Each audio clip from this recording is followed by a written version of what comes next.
Hello, everyone. Hi, everybody. Welcome to this week's episode of Pretty Lonesome.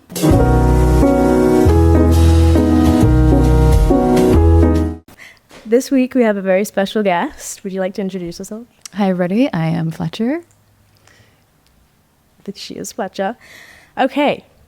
So, we have not seen each other since your concert in London. Yeah. Which was, by the way, like one of the most fun nights I've had in so long. Was it really? It was such a good night. What aside from the show, what did you do? Like, the concert was fun?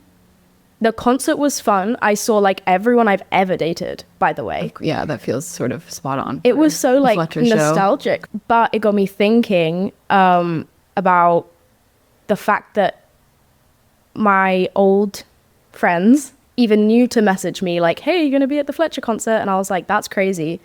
And I was like, when did I first hear your music then? Because obviously they must have known like I was a fan. Yeah. Did you know I was a fan? Like, not really. I just knew you had followed me, and then I've seen a bunch of your stuff, and then like I was a fan. So I was like, do you want to come to my show? That's so sick. I always feel like such a mutual creeper. fangirling. Yeah, but like there's like a very specific group of people, you included, who like I've been like a fan of since like I must have been 15 when I first listened to your music, No maybe way. younger. Stop. And like now I feel so creepy because I don't think about the fact that you don't know this. Like, why would you know that I've been stalking you for like, what, 10 years? Stop. You know? And so like, you're making me blush. it makes, do you ever get that feeling of like, suddenly you're in rooms with people that like you've been like stalking for so long and you're like, yeah, oh, is it right for me to even be here right now? Totally. Yeah, you feel like the biggest weirdo in the entire world of just like, I know like your star sign, like I know things about you that I feel like I shouldn't know. Right. Yeah, or you've just like heard them speak on podcasts or their music or whatever. And yeah, it's happened to me many times where you're just like, look up to these humans. There's like a picture. It's so funny. This happened with Miley Cyrus. I have a photo of me and her, but it's not her. It's a cardboard cutout of her at like a pre-concert like carpet thing of hers when I was like 13. And then No way. And then we met and performed together, and she's like a very important person in my life now. Did you show her the picture? No, she has not. I just found the picture recently because I was home with my family, visiting my parents, and I was going through old pictures and I found this cardboard cutout of me and Miley, and I was like, oh my God. That's so fun. So fulfilling. I feel like there's certain people that like everyone knew when they were young, like Miley Cyrus, like Justin Bieber, like those people. Yeah. Like it must be so weird for them. Like there's no one they can truly interact with that isn't like fully up to date on like who they are. Totally. Like, or have just, like since they grew up. Yeah. I used to have cutouts of like Dylan and Cole Sprouse from like The Sweet Life of Zach and Cody. Really? Do you know the Disney Channel? Like, I've heard of it. Okay. For sure. we do have that. We did. Yeah, cute. But yeah, there was like The Sweet Life of Zach and Cody, and I like loved when I was in middle school. I like loved Zach and Cody, and so then I ended up going. They were at the same college. We went to the same college, so it was a similar feeling of just like I have looked at pictures of you for a long time. Yeah, creepy. I love it. Yeah. Did you have a favorite? A favorite person, like a favorite brother?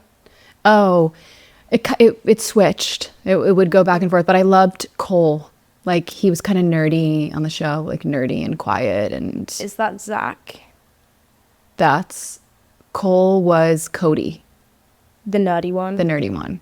Nice. Yeah. Yeah, I was more like him as well. Yeah. Yeah. They were so cute.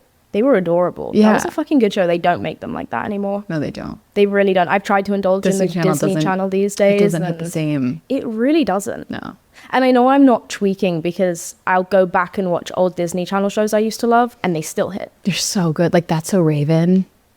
Did you ever get into That's So Raven? Oh my God. Yeah. That was good. Hannah Montana, That's So Raven. Yeah. Girl Meets World was my shit. I loved that one. Yeah. Had a fan account for that, which was gross. And then what else was good? I don't know. A lot of good shit. Mm-hmm. But so, been stalking you since 2016. Very thrilled to be here with you today. And then I remember I'm basically just walking you through a tour of like, tell me how you've affected me. Okay. Perfect. I okay. love it. I remember in 2019, that was when you released like that song Undrunk. Your song Undrunk.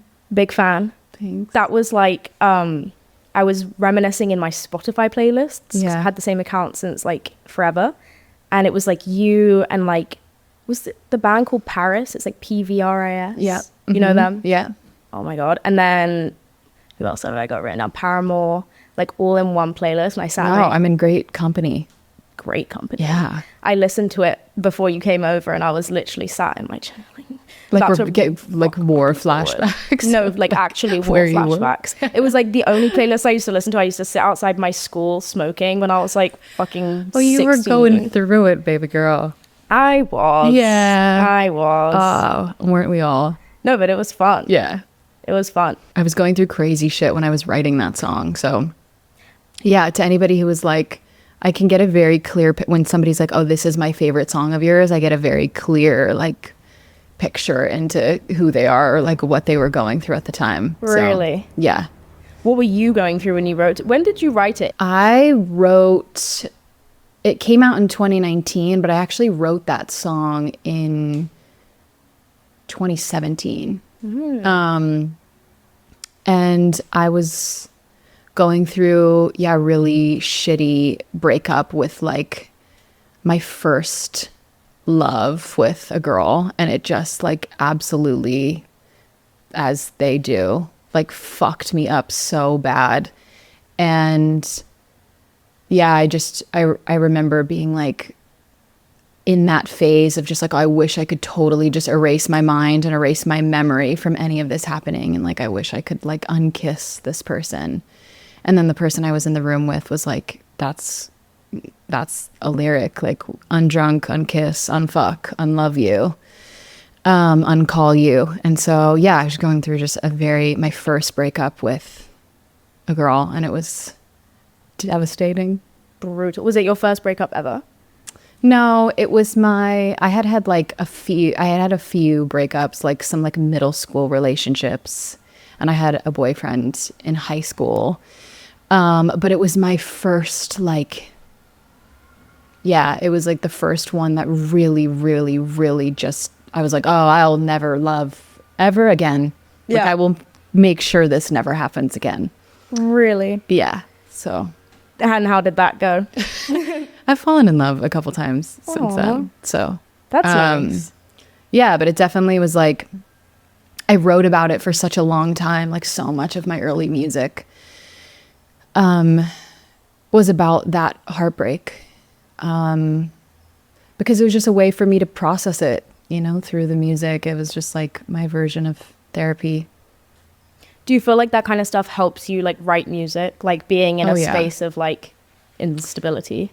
Absolutely. I feel like I've oftentimes in the past in my life really like self-sabotaged a lot of things or relationships, or started, even if it was subconscious, would like look for a problem because there was this part of me that's like, oh, I have to create from that space. And like, and all of so much of my music was coming from that space where I was like, oh, if I'm not wounded and I'm not broken and I'm not hurt, like, what am I worth? Like, what will I create? So I've definitely always found a lot of inspiration in, those sort of like stickier, uglier, angsty, bitter, sad, heartbroken, desperate, longing, lustful feelings. Those ones are so fun. Do you feel like that's kind of miserable for you though, to like have to like not seek out, but almost like indulge in those feelings more for like work or like art? Do you feel like you've moved past that to be able to like think your music is worth something if you're like happy? Yeah, I think that's been a bit of a growth edge for me over the last couple of years. Is just I've always throughout my career and throughout my projects have like written songs that kind of cater to these more introspective, like healing parts of and softer parts of myself, but those weren't the songs that people like that would commercially respond. You know, and I have like a song called For Carrie that I wrote on like an album a long time ago in healing. And yeah, but those weren't the songs that really like resonated in or like that would do really well and the label would be super stoked about. And so, yeah, it was just kind of always affirming that like, oh yeah, like stay, if like you need to stay broken and stay hurting so you can just keep creating. And I think the evolution and like a growth for me has been knowing that I'm allowed to create from a space of balance and happiness and wholeness. And yeah, and like, yeah, even just on this last album of mine, I have a song called The Arsonist. And it's like, you know, I'll take the blame for the gasoline. I was the bitch who burned everything. Over and over, I'm tired. I guess the arsonist ran out of fire. Like of being kind of tired of blowing everything up in my life to be able to create something from it. Like I can create from a place of balance too. That's nice. Yeah. Very nice. Good to hear. Because I feel like a lot of your like, I don't know if it's intentional, but like I feel like you have this like natural brand of like, I don't like the word chaos because it's like, it's not chaos, but it's like... No, what? It is. Like, totally is. For sure. Yeah. I was trying to be nice. No, it's not nice, but like, it is. That's why I like the music, but like, unfortunately, like you said. No, but it's like, that's also so, you know, there are still those parts of me, like that human still exists. I think I just was feeling like that was only what I was being known for. Like, you know, I remember I was like watching back a video and my videographer from tour was like asking everybody in line of like, oh, what do you love about Fletcher? And like every answer was like, she's so chaotic. And I was just like, I feel like there's so much more to me, you know, that I don't want to just be chaotic all the time. And so, yeah, there's a song on my album called Chaos that's like, make it stop. I'm tired of the chaos. So but yeah, that's also just like such a fucking real part of being a human is just sort of being in those feelings of like messiness. And I feel like your fan base is very like very queer and very young, right? Yeah. Like I feel like we've like grown up a lot together through the years, but like it's definitely, yeah, like a younger demographic. Yeah. Like young queer people. Yeah. I mean, I feel like I actually had this conversation with someone else and I was like, it's kind of crazy how queer fan bases stick by their people. Like there's not many people I've been a fan of since 2016, you know, but the people who are, it's like, there's another reason that I'm like hell-bent on like, I will consume everything you put out forever.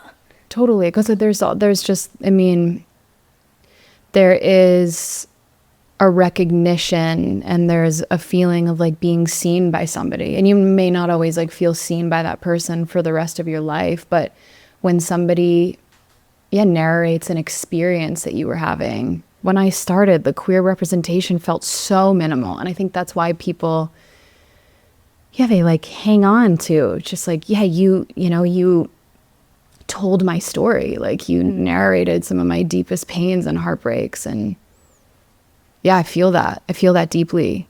And there's a responsibility, there's like a weight that I feel with that, like a sense of like responsibility.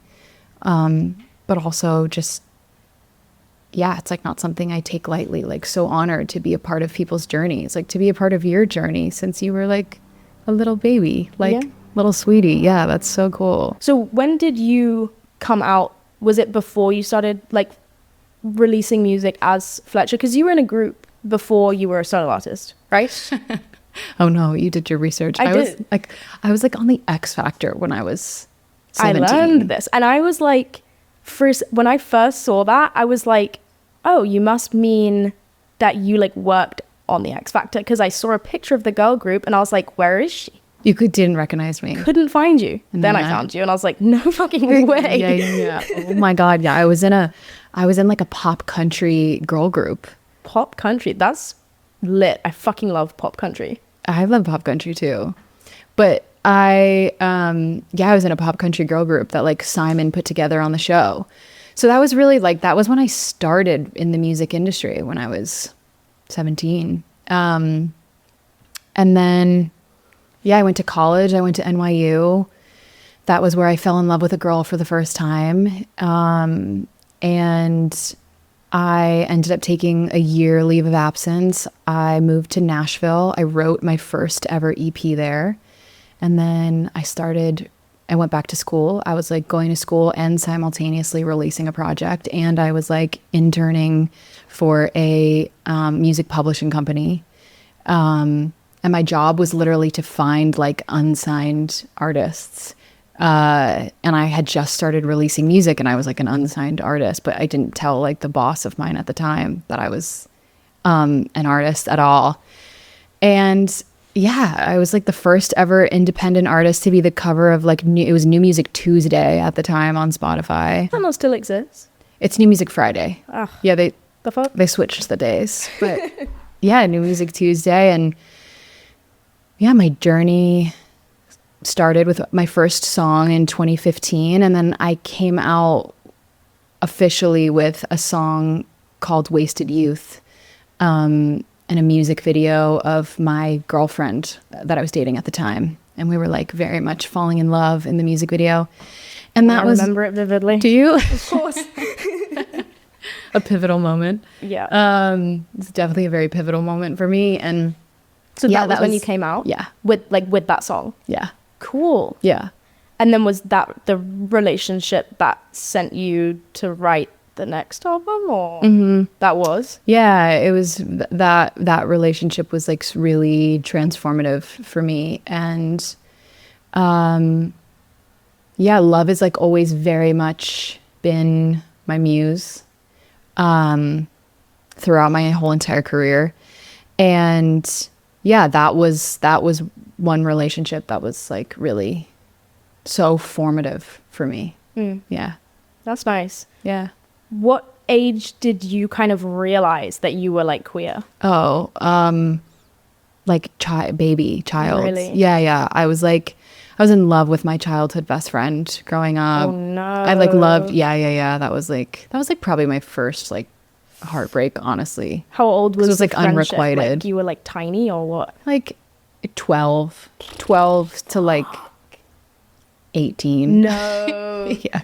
Oh, babe. But I know. That's tough. We all have those. Oh, we do. But and I just like loved my babysitter, and I just like always like I knew that I was queer from a young age. And then my first experience, I was in 8th grade, and there was this girl who was in my French class, and we would work on like a project every Wednesday at my house.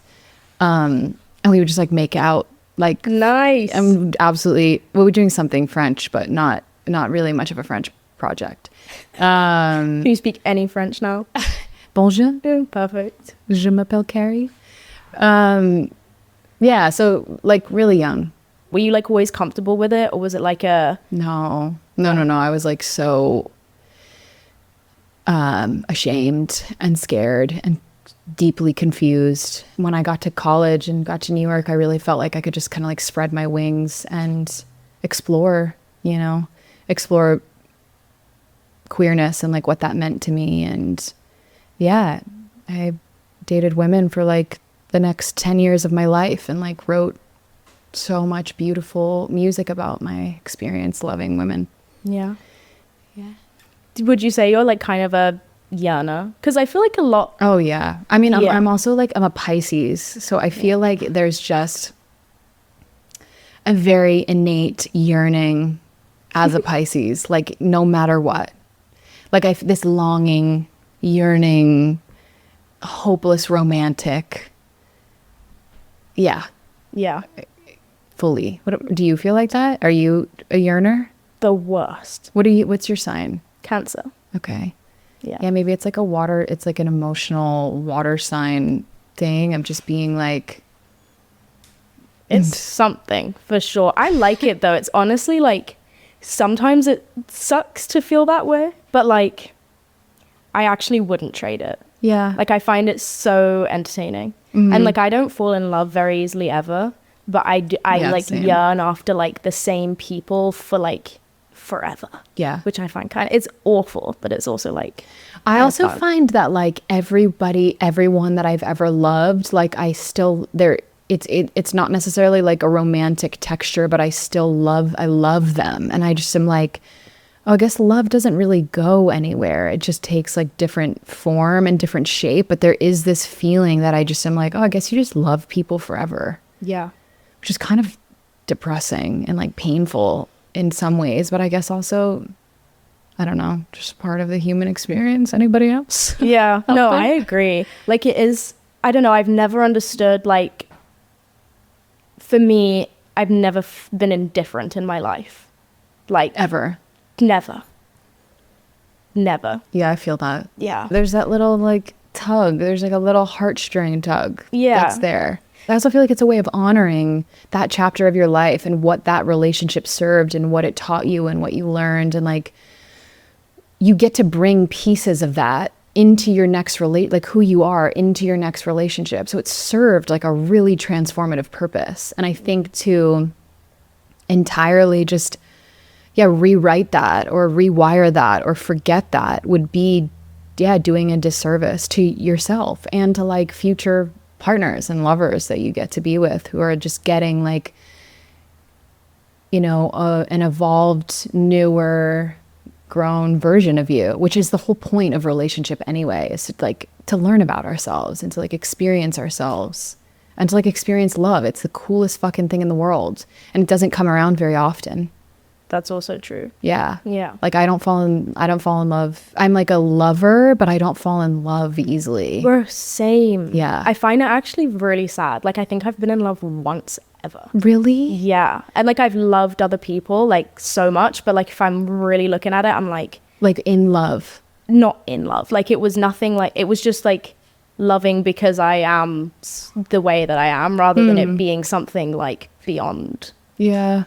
Character almost, if that makes sense. I feel that. So sad. Yeah, I feel like also just being a public person and like trying to navigate your relationship to love and like sharing that with people, and do you share that with people, and how much do you keep for yourself and how much do you put out on the table? Like, that's something I've always really struggled with over the course of my career and my life, of just like, I feel like I've put it all out on the table for so long that I just am like, okay, what parts of this do I get to like just keep and like experience for myself? Yeah. I mean, it's weird because like for most people, it's like the most intimate part of their entire lives is like being in love. And then I guess you've just had one public relationship, right? Yeah. Yeah. And every relationship after that, I didn't put it online or anything. I just was like, it was so intense. Having one very public relationship, I was just like, oh, I don't need to do this again. Like, people really, it was beautiful, and we didn't even share until like after we had broken up was when it was public. So it wasn't even public like while we were together, really. So yeah, that was just definitely a learning experience of just like, oh, I feel like I want to keep love to myself. Yeah. What didn't you like about you were in a public? I was. Yeah. I didn't mind it, honestly. Yeah. I mean, actually I did, but like when it was fine, I didn't mind it. Yeah. I didn't like the ending, but like I didn't actually like find many problems with like people perceiving it or like people talking about it. Like, that never really bothered me. Was it the same for you? Like, I just never really got where people were like, oh, I would never do a public relationship. It's like, I feel like it's more so just the aftermath. I would agree. Yeah. It's not so much while you're in the love and in the partnership, but just if, you know, or when that relationship ended or ends, there always being people who are like deeply connected to it in some way, have opinions on how things should have gone down or how things should have been handled or what you should have done, or like still being attached to it or comparing it to other things is just like really fucking weird. Yeah. Very strange. Yeah. And I think also if you're like not in a healthy headspace, it's kind of an insane thing to be able to indulge in. Is like, oh, you're obsessing over your ex. Well, guess what? So is like 10,000 people on a Reddit thread. Like, go read it.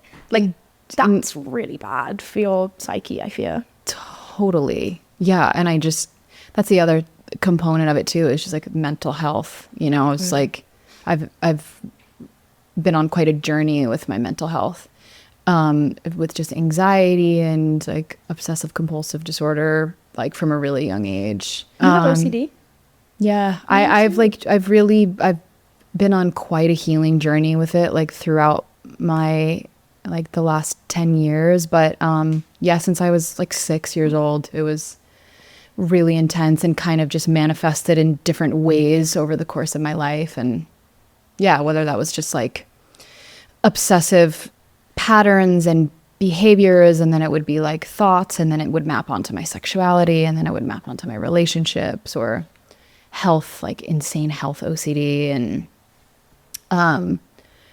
so I think, yeah, and just being a public person, any sort of thing that you are going through in your life just kind of gets put on, it gets like amplified, because people will start to just, yeah, like pick at things or perceive you. And when there's just like insecurity or your own shit that you're going through, it's like it can be really challenging and really painful. Yeah, for sure. Yeah. Yeah, no, it's not always. I know you've been on like quite a mental health journey yourself. You have OCD. I do, yeah. Yeah. Yeah. I've been battling it out since like 2007. Feel you, girly. Yeah. But like, it's also like, I kind of, it's so ingrained in me to be like I don't enjoy it, but I'm like, I genuinely cannot perceive being who I am without it, or like being where I am without it. So I'm like, everything happens, and like, yeah. I don't know. I would rather not have it though. Kind of just, yeah, running its own.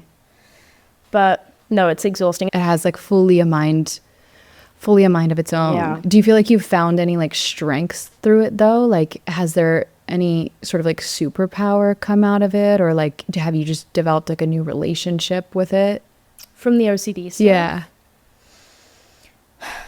I'm not sure. I think where I always like really struggled is like I feel like I have like a naturally good intuition and like a naturally strong gut, but then I also have OCD, so like Same. I literally, is it intuition or fear is like my existential question of life every fucking day. Like every decision I make is like, that's gonna kill you, and I'm like, is it like really?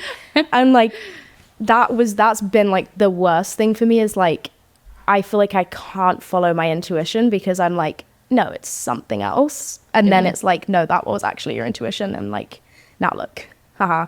And so it's like, I think I've I don't know, I've become like very like, my ear is very close to like my gut, I think, in terms of like, nowadays anyway. It did not used to be, so I think it's become a strength, but for a while it was like my absolute weakness of like, can't make a decision. Even when I go to the grocery store, like, sends me. Really? Yeah. Does stuff tell you it's gonna kill you? I don't. It's not racist. You're like, no. It's for me. It's not necessarily around like things feeling like they're gonna kill me, but it's more so like the overwhelm of choice just like sends me into like an absolute tailspin. Or like I'll go shopping, and I hate shopping. I don't like going into stores.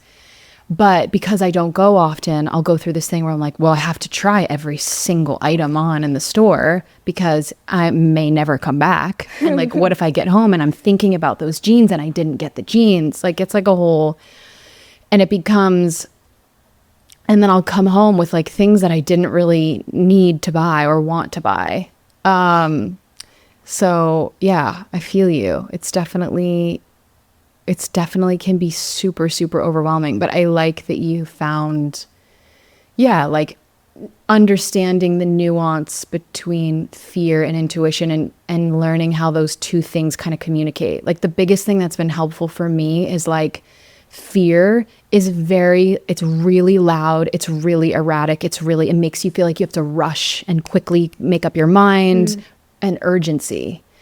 And then intuition is more this like calm, quiet, still knowing that's like never screaming in your face. Yeah. So like when something's screaming, I'm like, that feels like we can take a back seat and pause for a moment and then just feel like what is kind of, they communicate differently.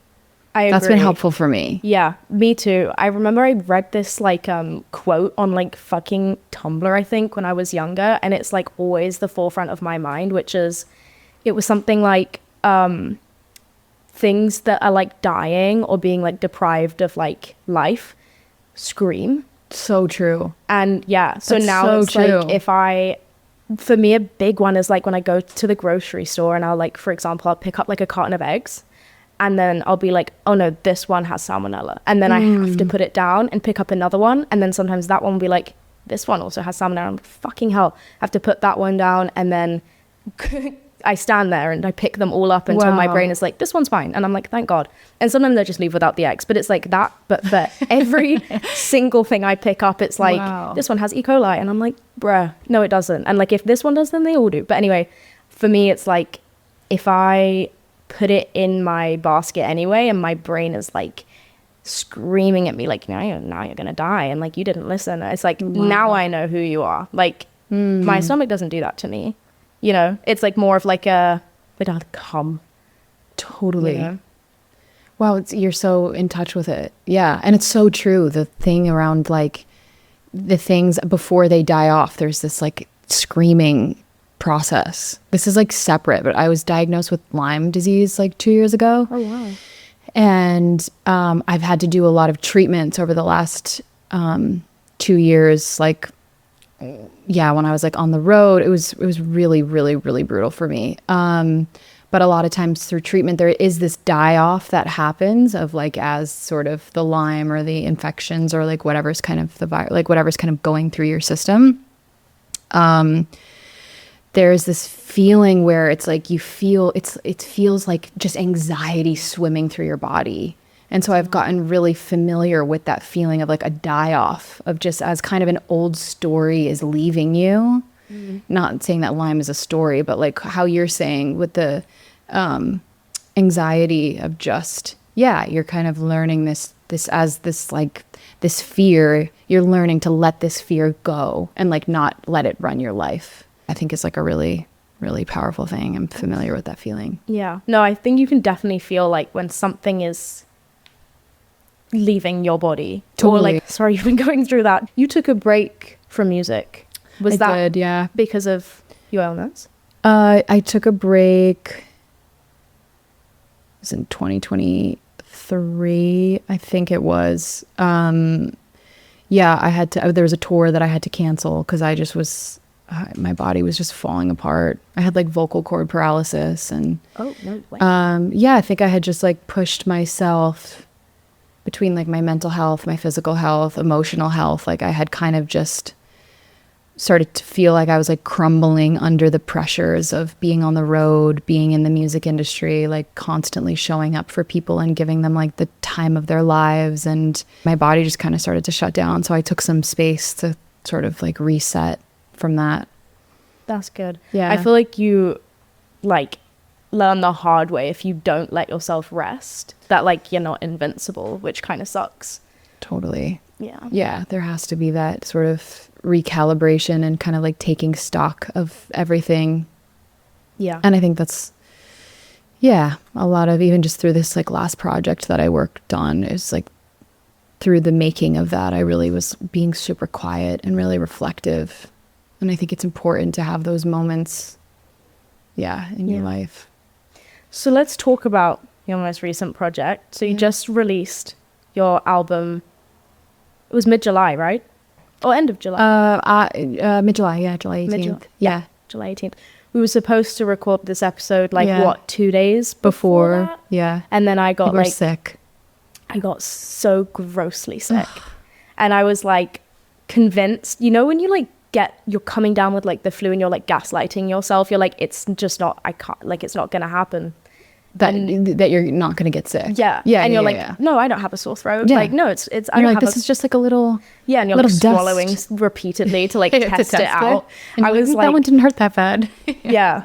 No, like the morning of, I think I was like sat at my kitchen table, and I felt it coming the night before I went to Air One. I bought like the craziest array of stuff. I was like, this can't happen to me. All the shots, all the garlic. Yeah, everything. And I like took all of it, and I was sat at my kitchen table, and I called my producer, and like it was the first word I'd spoken all day, and like I was like, I said the word hello, and I think you just laughed. You were like, oh, you're like actually sick. I was like, we're gonna reschedule. Yeah. And then we decided to like postpone, and then I was like kind of annoyed at myself. I was like, no, like maybe I was fine. I was like eating sea moss by the spoonful, like taking crazy shots, like oil of oregano, like burning my stomach. Yeah. I was like, no, I'm gonna be fine. And then we called it off, and then that day, by the time you were meant to get here, I think it was probably like midday, I was in bed shivering with like my whole body was aching. I was like, thank God you're not here right now. Yeah. It also did turn out to be COVID, so thank God you didn't come, because you had a busy. Would have had a little super spreader podcast we don't moment. Need that. Yeah, no. And then you would have super spread it to like, you went to New York. Did you go to New York? Like yes. right after? Yeah. I went back to the East Coast. Yeah. But so let's talk about the album. Let's do it. So my first question is, do you have a favorite song from your new album? It changes, but I really love Hi Everyone Leave Please. That is a favorite song of mine from the album. I love the song Party. I don't know, it's kind of like picking a favorite kid, like choosing your favorite song, but yeah, those are the two that I'm like, I love at the moment.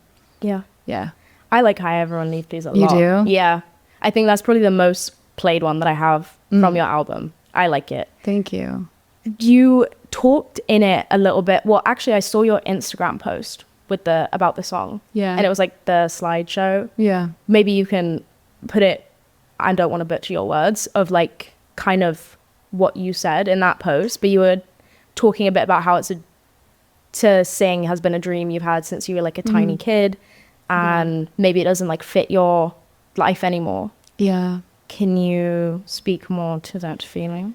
Yeah, I think since I was a little girl, I just had such a dream of like being this big pop star, and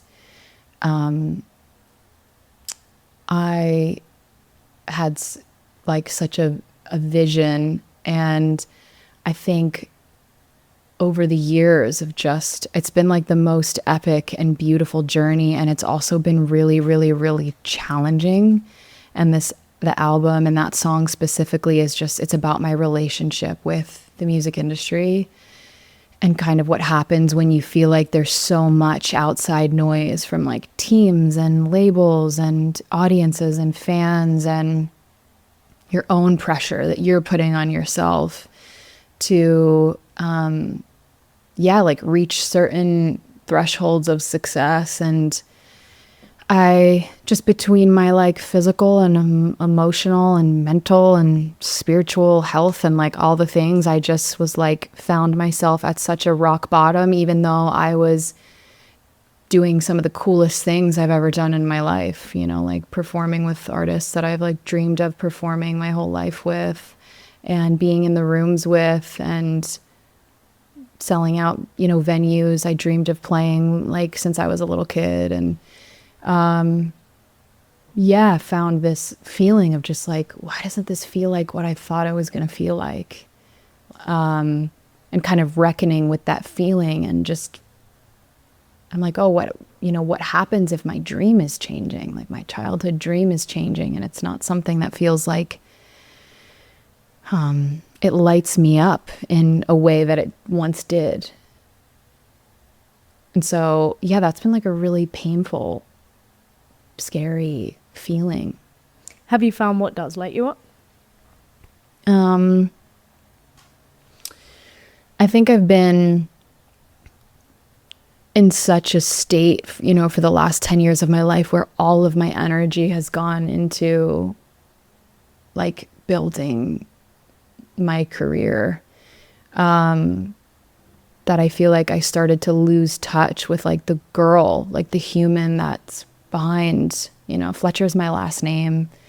And like, I am her and I always will be her. But the human who like makes up Fletcher, like who Fletcher is, I felt like I just, yeah, she kind of got like lost in the sauce somewhere. Yeah. And yeah, I'm on a journey of like figuring out what lights me up and like loving myself off of a stage. Like if all of that went away and I was like taken off of the pedestal, like what would still be there? Like who would still be there? What would still be there? Would people still love me? But mostly, and my album's called Would You Still Love Me If You Really Knew Me? But like the question is really for me, like would I still love me? Like if, you know, none of that was there. And I had a hard time answering that question. So that's kind of the journey that I'm on right now. So you're still on it? Yeah, totally. I love asking like my friends this question. Me and my friend T that I live with, we always toy with it. But like if music like disappeared from your life and like you didn't have to work, like you were financially fine. Yeah. What job would you want to do?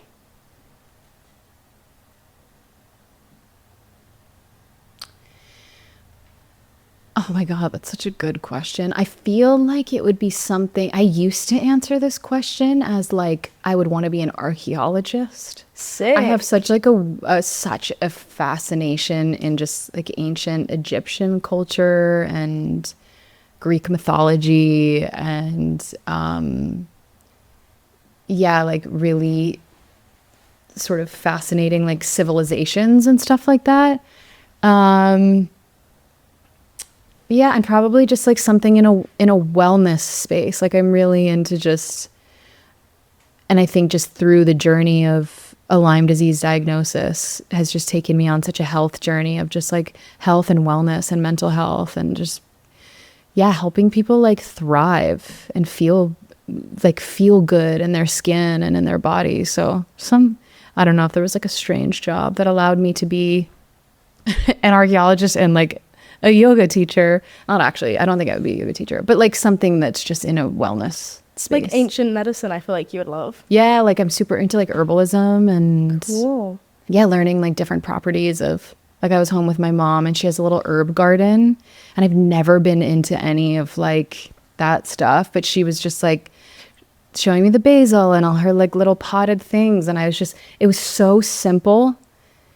And I used to just be like, I don't have time to like deal, you know, but slowing down has just given me such a sense of balance and such a sense of presence in my life. And I just feel like, yeah, I've gone through such a journey with like the internet and the feelings that I'm having around just like career and like being a public person that I just am like, oh, what's actually happening in front of me in my human life?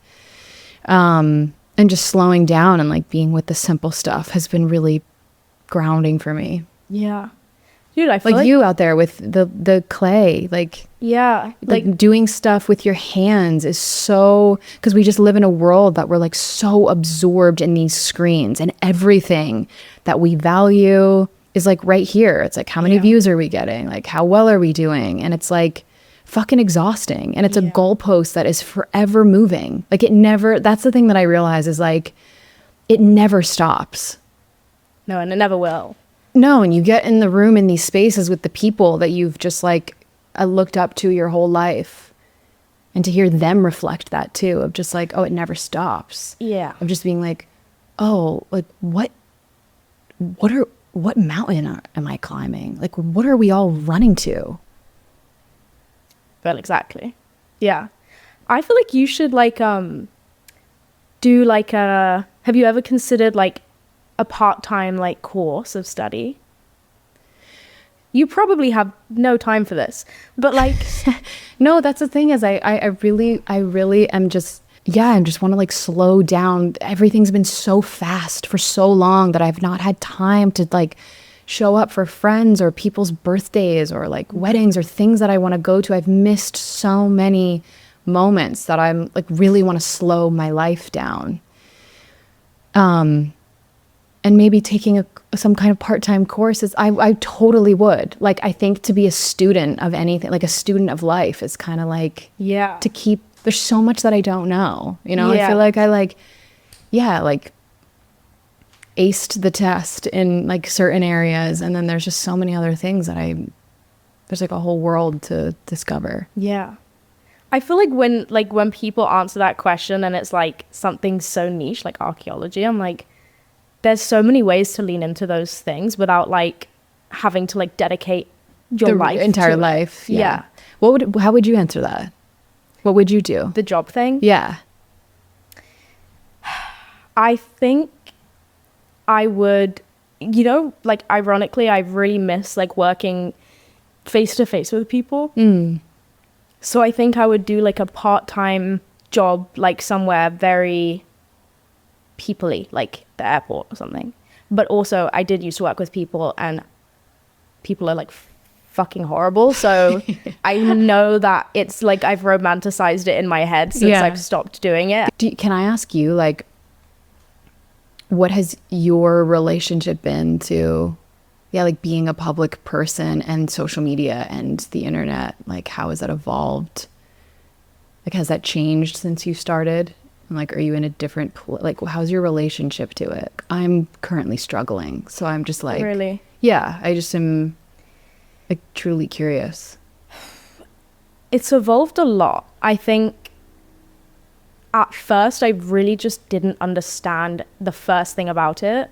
And I was very like, almost like I was the parasocial one. Like I always get asked like, are your like, are your viewers like parasocial with you? Like, do they like overshare if you see them in real life?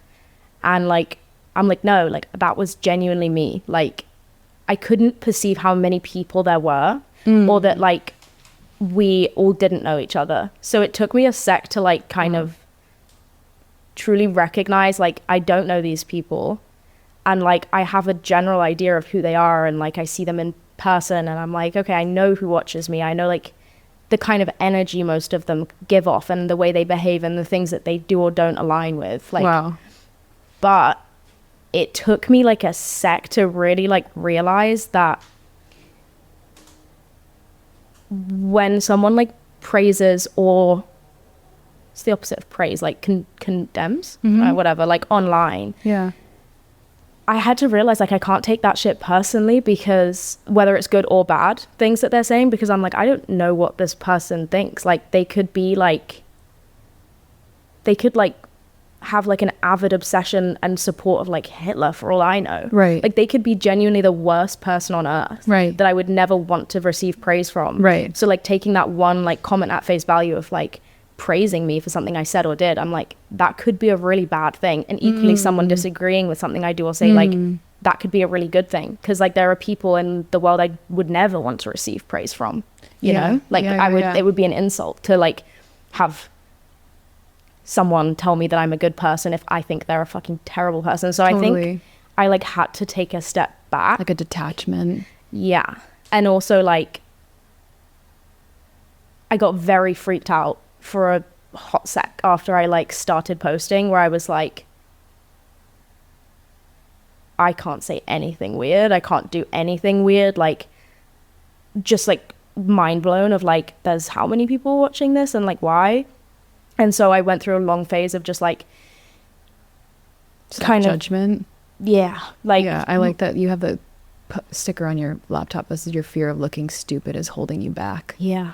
Is that like a reminder for you that you?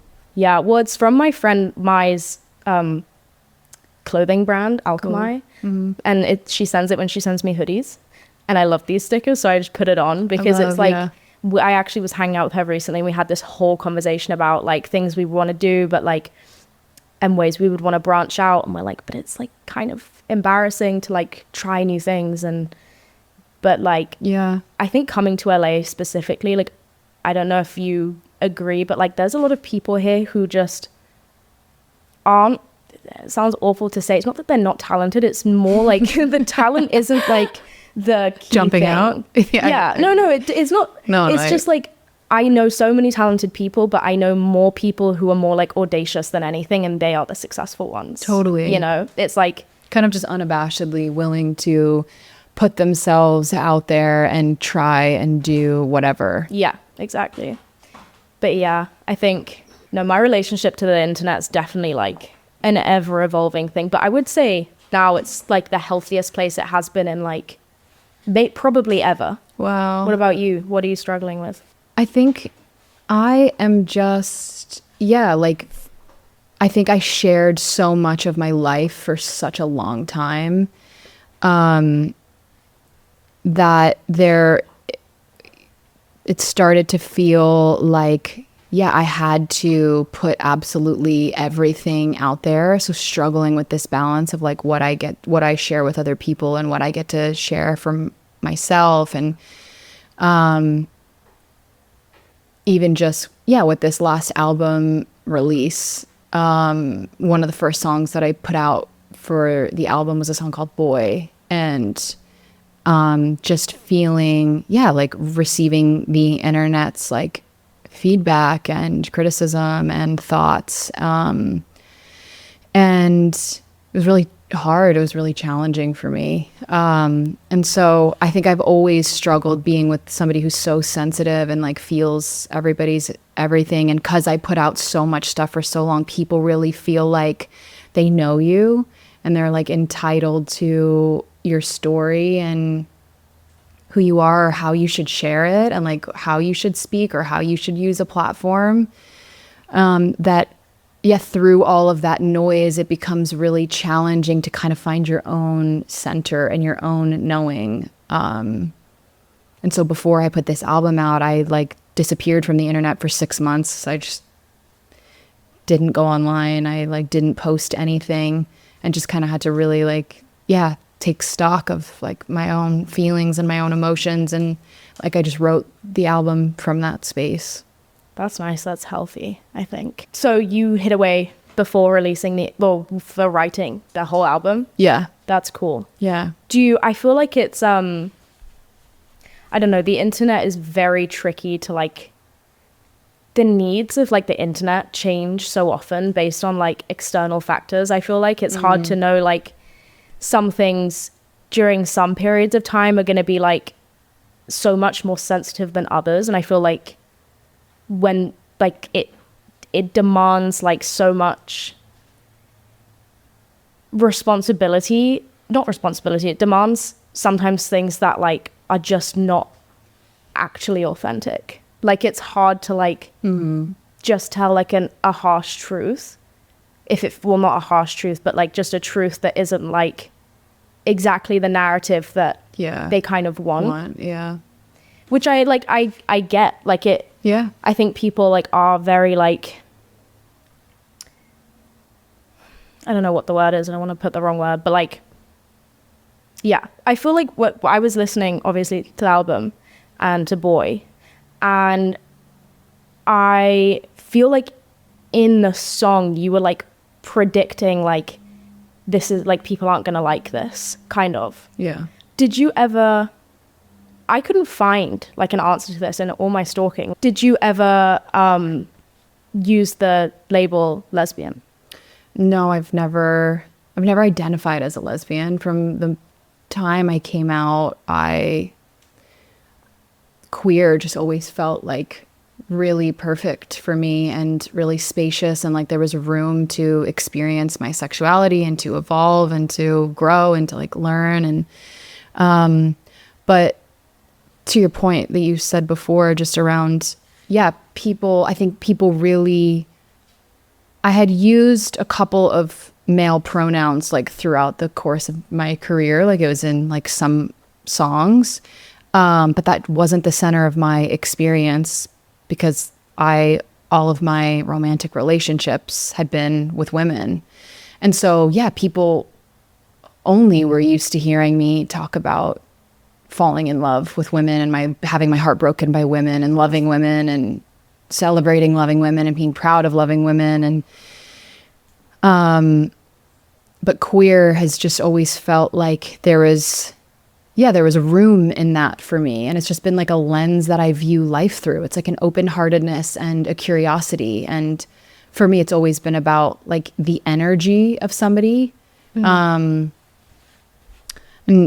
people who are, and I've been like with people in all kinds of bodies, and I've like hooked up with all kinds of people, but my relationships have all been with women. And so that's what I've written my music about. But yeah, when people have only ever heard me talking about love with women, and then I release a song called Boy, it makes sense that it feels like a pivot and like, wait, what? Yeah, so it makes sense that people would feel how they have felt. Yeah. Did you kind of predict like that it could be turbulent? Because like I was reading through the lyrics, and one of them is you were hiding out in Northern California where no one knows who you were before, where they won't judge me in the morning. Was it very much like you felt like you had to hide it almost? I had, in the fall of last year, I had seen a bunch of TikToks and videos around people speculating that I had been dating a guy. And so I saw everybody's response, like I saw everybody's reaction and like how they would feel if they knew that was true. Right. And so I wrote Boy from the place of knowing what people's response would be. And I think, you know, being an artist who's like predominant fan base is lesbian identifying and like sapphic queer women around the world, like there was a level of needing to like confess something, to share something with people, when it's like, you know, when people think of Fletcher, like I am her, and like being Fletcher and carrying the weight of, and also the love and the honor of representing so many queer women's experience. And when I started to have feelings for this guy and like fall in love, which is a feeling that has only happened to me a few times in my life. And the last time that happened to me with a boy was like when I was like my high school boyfriend when I was 16. Like I was like, where the fuck does this experience fit into my life? Like where does this fit into Fletcher's story and my music and my career and like the experience that I've had over the last decade? So there was a certain level of feeling like I had to confess to people and share to people about like what I had experienced like in my queer journey. Yeah. Did you feel like the response that you got was like more accepting or more compassionate than you had hoped, or no? No, it was definitely, I knew that there would be like a response and it would be a conversation. Yeah, it was definitely like way worse than I anticipated. I've only ever identified as queer, so I didn't feel like I had to change like any sort of label, but I did have to let people know that I was having a different experience than what they've known me to have, or what they loved me for, or what they saw themselves in with me. And that was what was scary. Not like a song about like falling in love with a boy. Like that's not a scary thing in today's fucking political climate and like what we are dealing with in the world right now. Like that's not scary.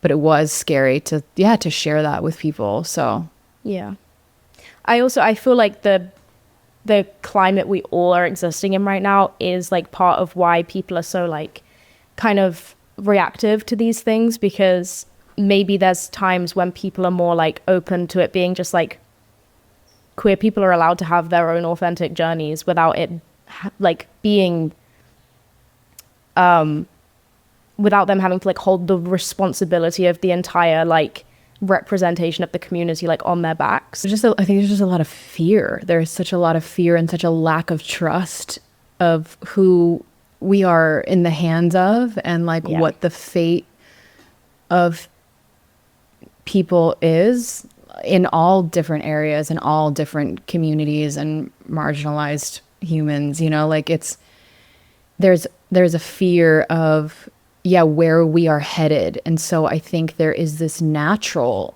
desire to like protect and to stand up for, and to, it's a scary time. So it makes sense. And even in like the reaction to that song of just people feeling a certain type of way about the timing or the tone or the delivery, it's like, I see everybody's viewpoint and everybody's sort of feeling on it. It is just, it's a really challenging time to like just be a human being right now. It is. I'm curious, like, did you feel surprised when it happened for you, like just in your personal life, like away from the, I don't know if you can even like separate them, I guess that's what you're struggling with, but like if you can separate it from like public perception, like when that experience was actually happening for you in real time, were you like, whoa? Yeah, it caught me off guard. I mean, I think that feeling of like, that feeling of when you meet someone or you feel someone and you're just like, oh, I think I'm gonna fall in love with you, is just like such a terrifying and such a specific feeling. And like I've had it a couple of times, and it catches, no matter what, it just fully catches you off guard. And I just am like, whoa, I'm like, what is happening? Especially with it being a boy. I was just like, where does this fit into my life? But I also have always, like since I was young, like even through the discovery of my queerness, like to follow my heart and to not ever deny myself of an experience, like of a human experience. Like I've always, even if it was confusing or I didn't understand it, like I allowed myself to follow the thread of my intuition and my heart. And I feel like that's just a very inherently queer thing to do, is just like, be curious. And it's just, no matter who I'm in a relationship with, that's just the lens that I see the world through, that I like look at life through. So yeah, it like surprised me, and I like knew it would surprise other people, but I had questions and was like confused as fuck too. Really? Yeah. Yeah. I feel like that's interesting, like following what feels physically good and right, like is, I think for a lot of people, like the first queer experience they truly have. Like for me, I was like just following a feeling. Yeah. Like over whatever like is in your head. Like the first time I fell in love with a girl, I was like very like ashamed and very like terrified of what that was. And I remember like I'd been thinking like, oh, I think I'm like maybe a bit into girls, like for like the year prior. And then I met this girl and I was like, okay, like freaking out. And then I remember like walking home from school one day and being like, you? 15. Mm-hmm.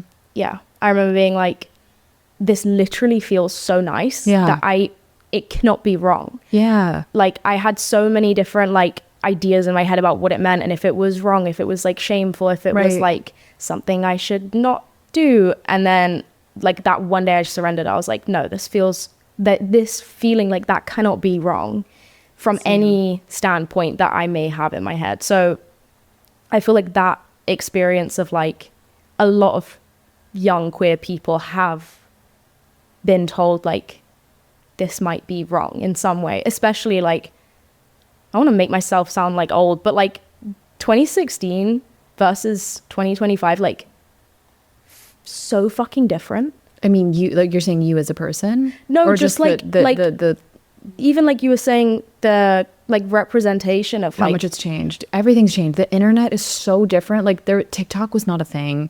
This like people's like attention spans are just shorter than ever.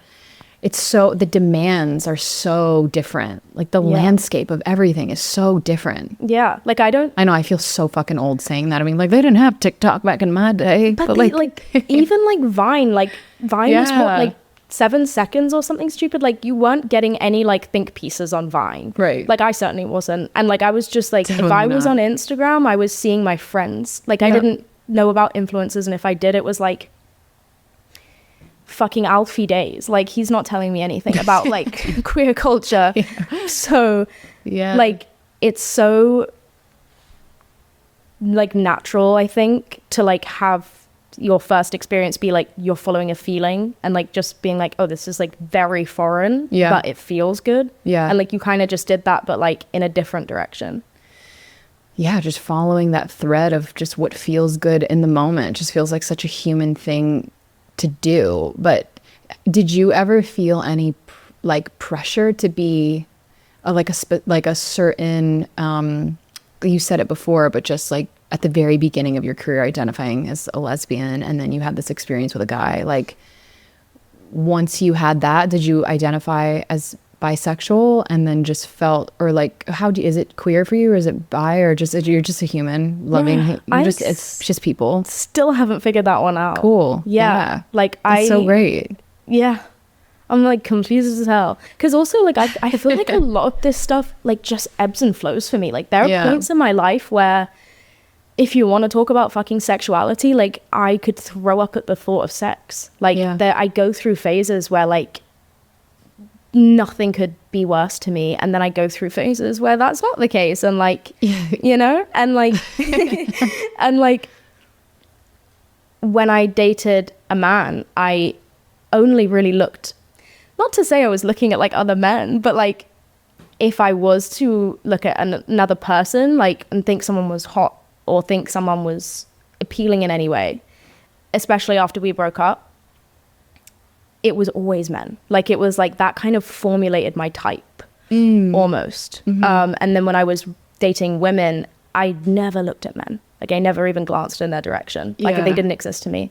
And then I lost touch. I just couldn't, there wasn't one woman that I had a crush on during my entire relationship with my ex. But like, I mean, that sounds bad that I would be having crushes during a relationship, but I feel like it's kind of natural of like, at least to find someone sexy, like, you know, like not to go and fuck them obviously, but like still to a human being, like recognizing another beautiful human being. But I've recently been trying to hang out with some fucking gay people again, which has been like so nice. Like I've missed them. They are the greatest on the planet. The best. But I don't think I will ever be able to label myself. Like I've given up on that quest. It used to be really important to me when I was younger, and I was like, feel that I have to find the perfect one. Yeah. And I was like into the I whole would be like so obsessive about it as a little kid. Yeah. Take every test of being like, am I this? Am I that? Like trying to understand. Yeah. And I would try and put numbers to it as well. I'd be like, okay, I'm like 25% sexually attracted to men, but 13% emotionally attracted, and like I would go your through. brain needed a way to like understand. I think people's like sexualities too is just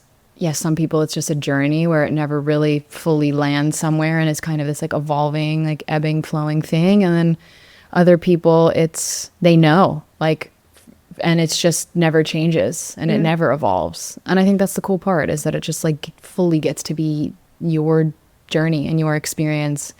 And there's not one right way to do it.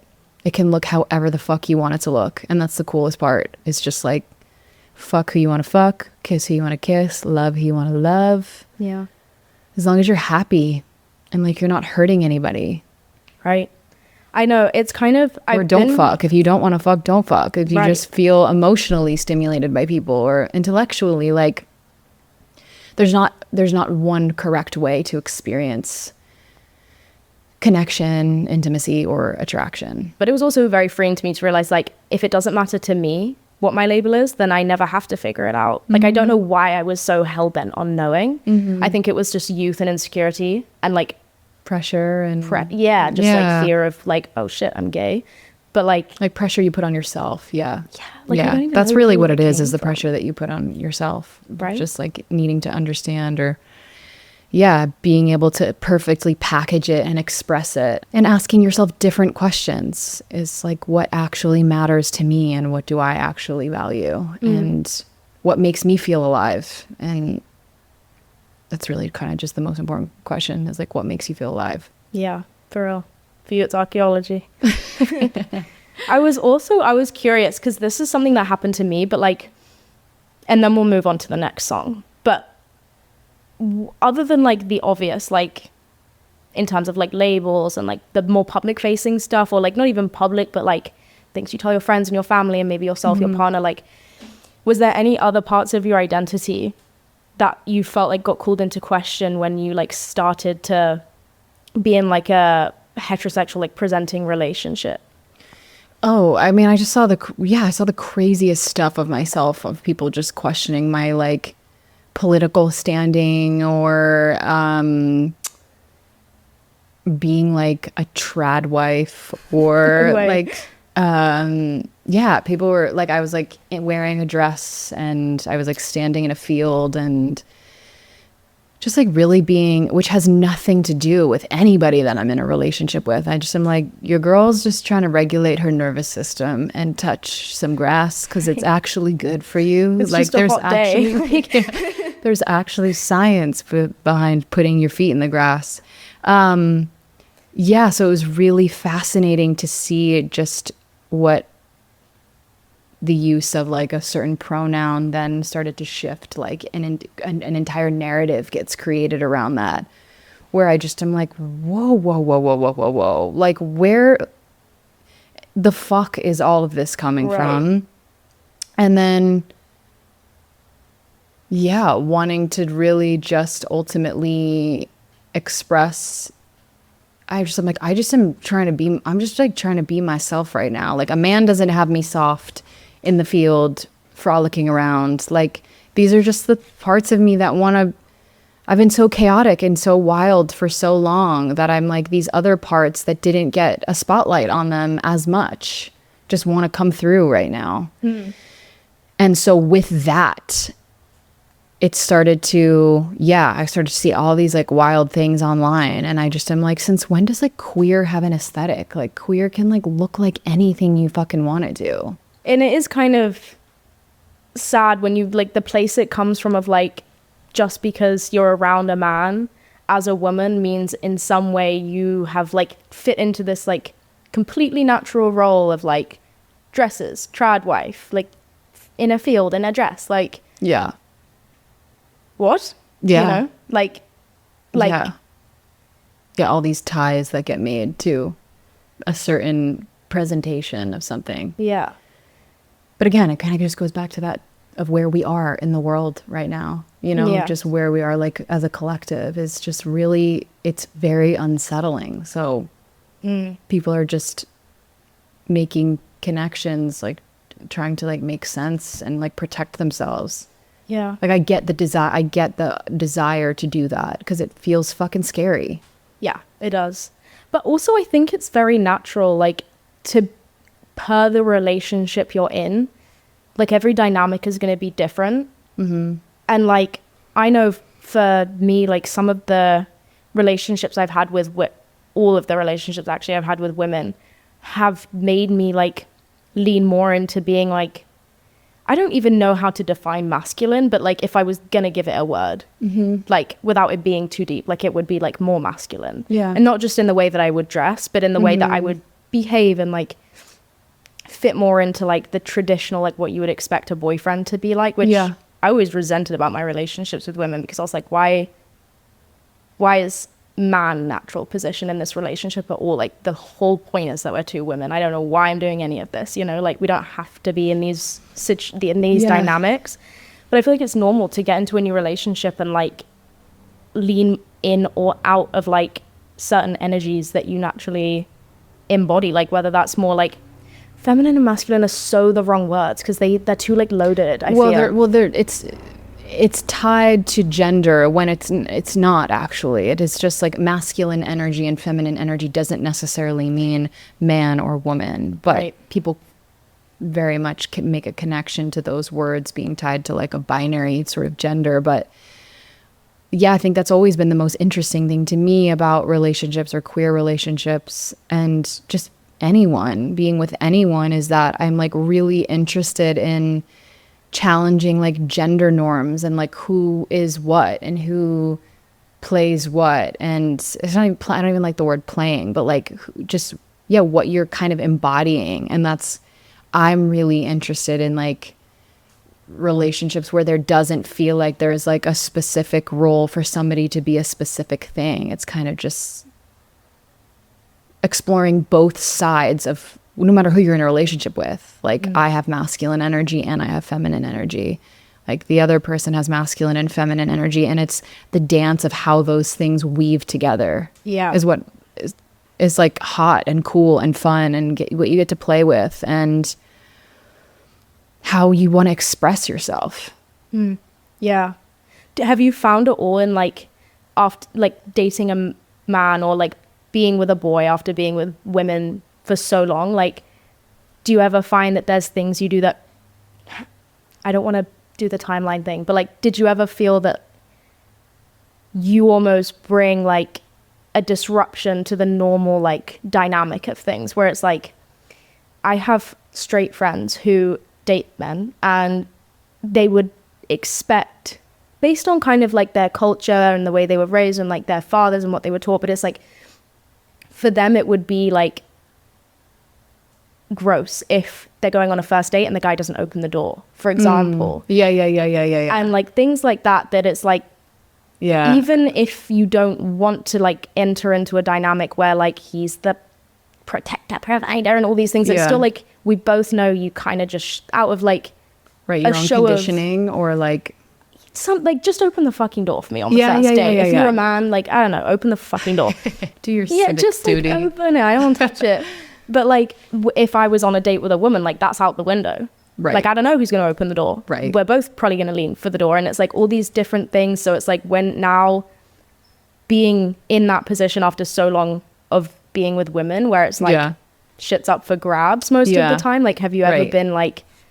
So interesting you ask that.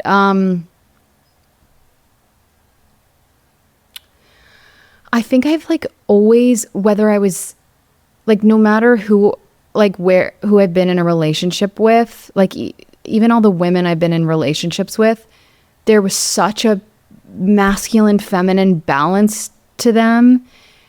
Like, that's kind of like what I've been attracted to in general. Like, even dating a guy, it's just like, I don't know, I'm not really thinking, like, I have such an sort of like alpha dominating energy at times. And so I'm never really thinking, I don't know, I've never had that thought of like, are you going to open the door for me? Really? Yeah. Like it's like we'll open doors, we've opened doors for each other. But like, it's not ever something that I think, because I've just been so attracted to people who are really comfortable with really comfortable like with themselves and the feminine aspects of themselves and like the masculine aspects of themselves, that there's never really been, I don't know, it's so interesting. I've like never really thought about that. Like, I don't feel like a dainty, like having dated a man now, like I don't feel like a dainty lady who... You didn't slip into that like dynamic. That's nice. No, I feel... I mean, I just feel like it's obviously it's a different relationship, so it's different people and so different aspects of you. You're just you're a different person every time you enter a new relationship.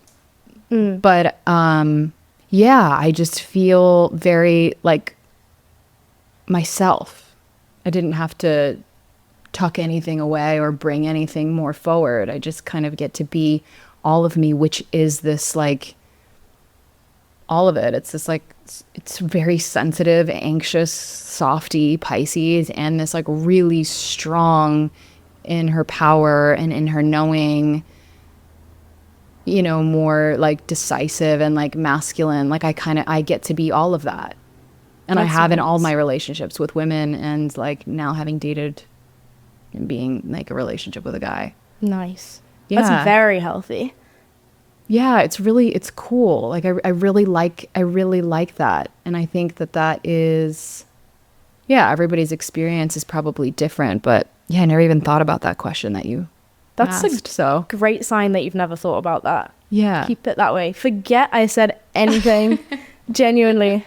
Because it's like gross, and like those kinds of things, if you leave them, like if you just don't bring them in, they don't have to enter, you know? It's like more something that like I would assume, probably because I've dated like kind of like, I don't know, people with maybe ideas of like toxic masculinity. I think that's where it stems from, is this like toxic masculinity. And I haven't experienced that in any relationship I've been in.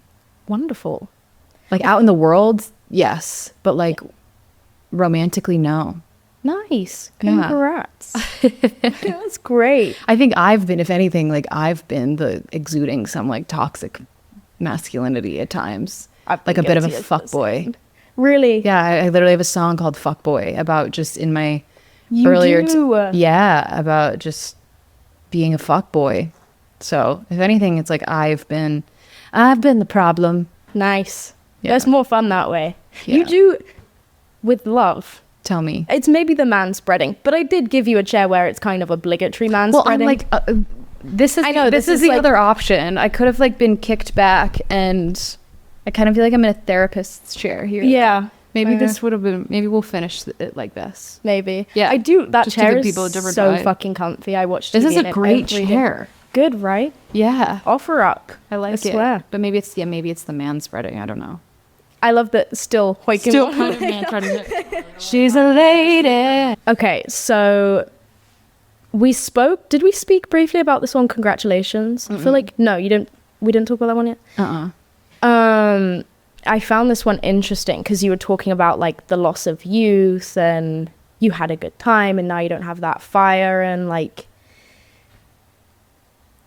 talk about that a little bit because it reminds me of like wasted youth.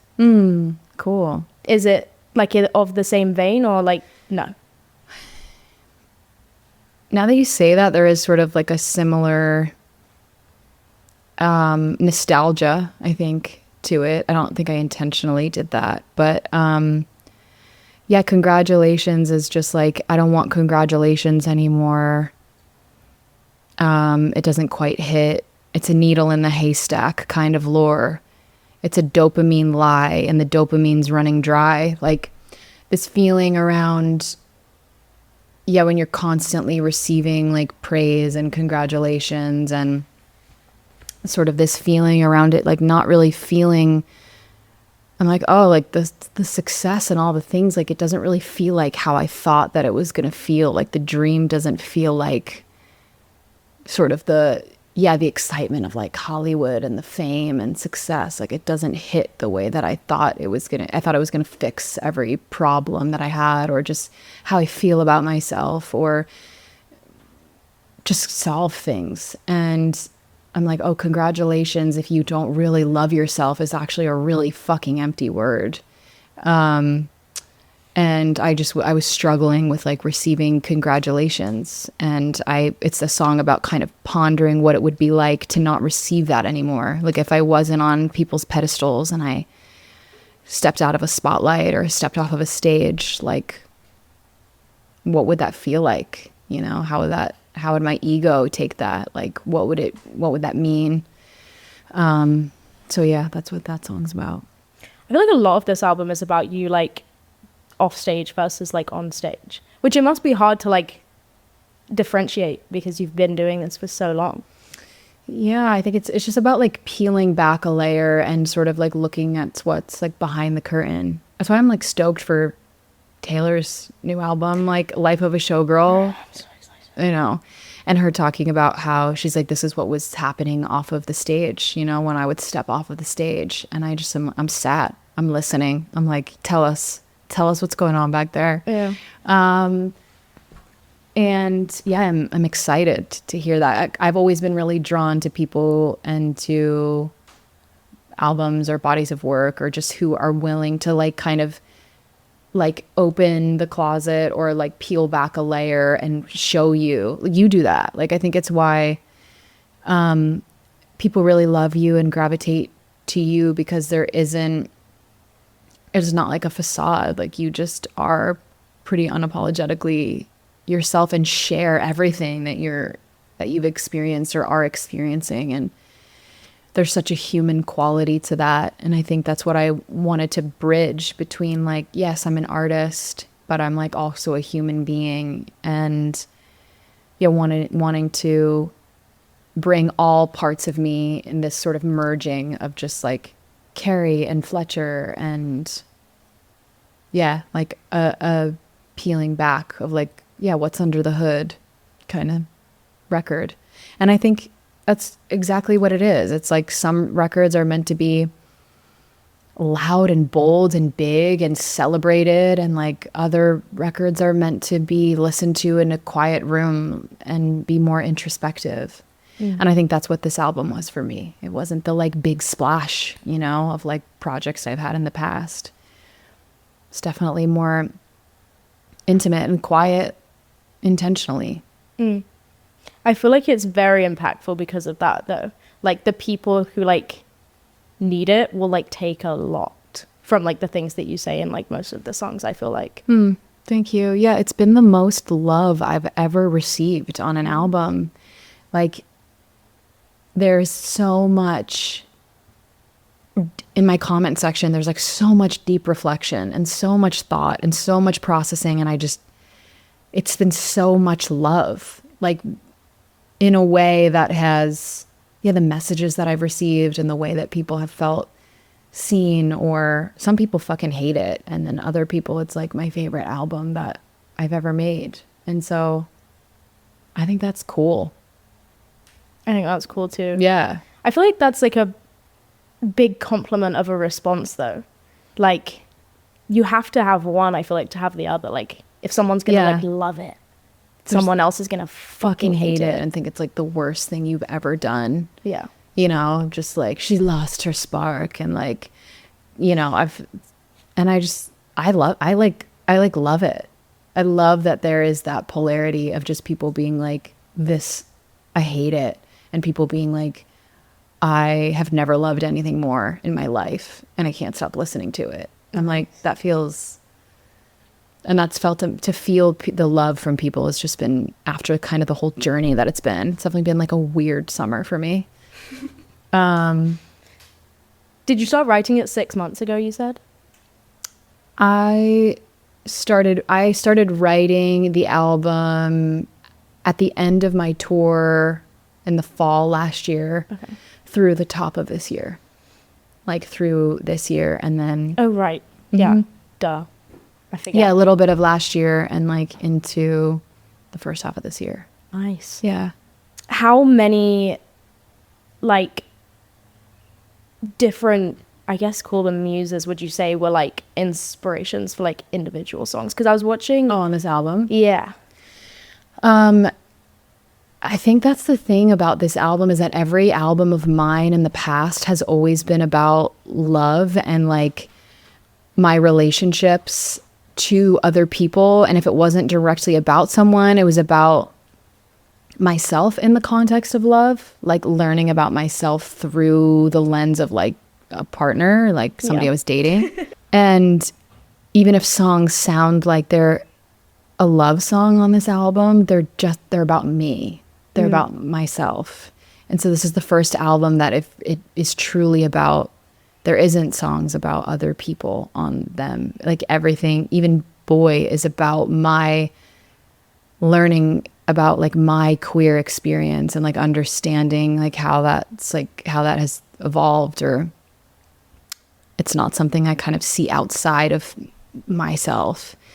And so this album is really just, every song is about my relationship with me. Like even Good Girl, Gone Girl is about this like energy of like Carrie and like Fletcher and my artistry. And there's I Am the Muse. Nice. Is that the first album you'd say where that's really the case? Definitely. The only one. The only one? The only one, yeah. More fulfilling or less? So much more fulfilling. Yeah. I mean, I think it's just, but I had to have all of the music and all the albums of just like all about my relationships to other people to really be able to write this one and have sort of the perspective and like the knowing of myself to write the album that I did. Yeah. Mm-hmm.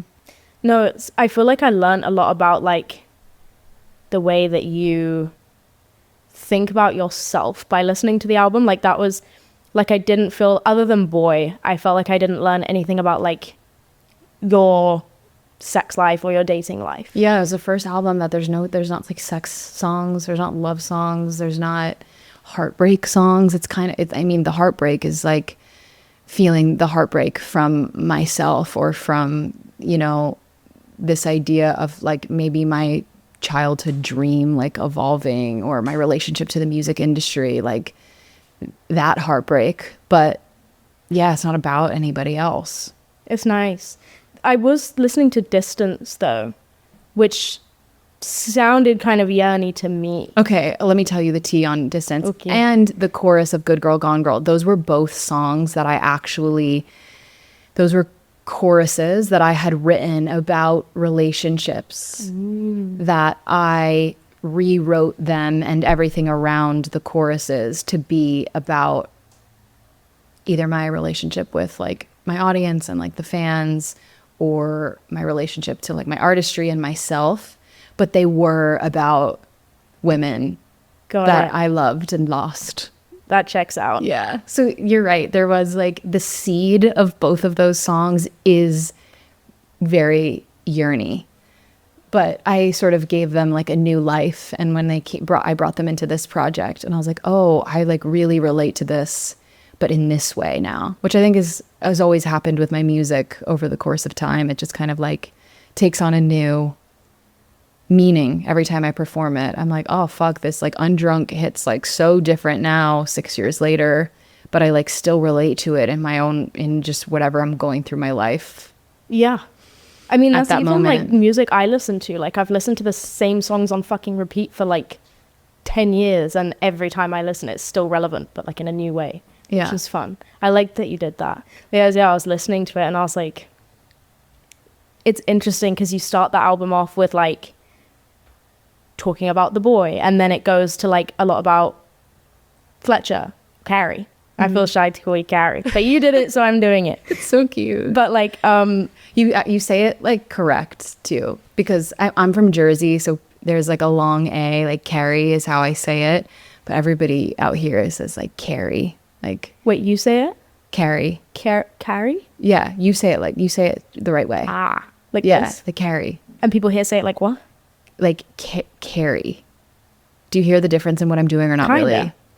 Do you hear the difference? I'm Anna, so I get it all the time. Okay, okay. Because I'm Anna. Anna, it's like Anna. Yeah, but you're Carrie.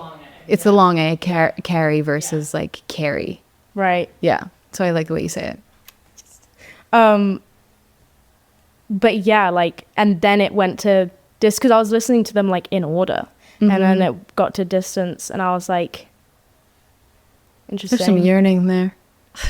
I love yearning songs. Have you been watching The Summer I Turned Pretty? No, but it's on my list of things to do. Bro, you have to, because I was literally, when I was listening to it, I was like, a Conrad edit to this song would actually eat. I might make one just for fun. You absolutely should. I might. Yeah, that might need to come from you. Yeah. Yeah. No, it should come from you. Yeah. Okay. Put it on your story with no context. Okay, perfect. That would like inspired by you then. But like, yeah, I don't know. I love people who yearn. Like we spoke about this right at the start. I love yearning. I love people who yearn. And like, I don't think that like there's a romance to it. Yeah. It's romantic to yearn.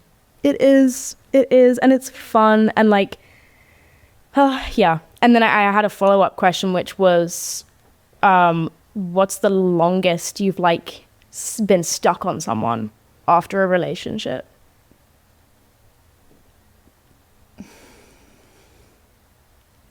What's the longest? I mean, I feel like it kind of goes back to what we were saying in the beginning of that there's always this like texture of love that I will feel, even if it's like not romantic anymore.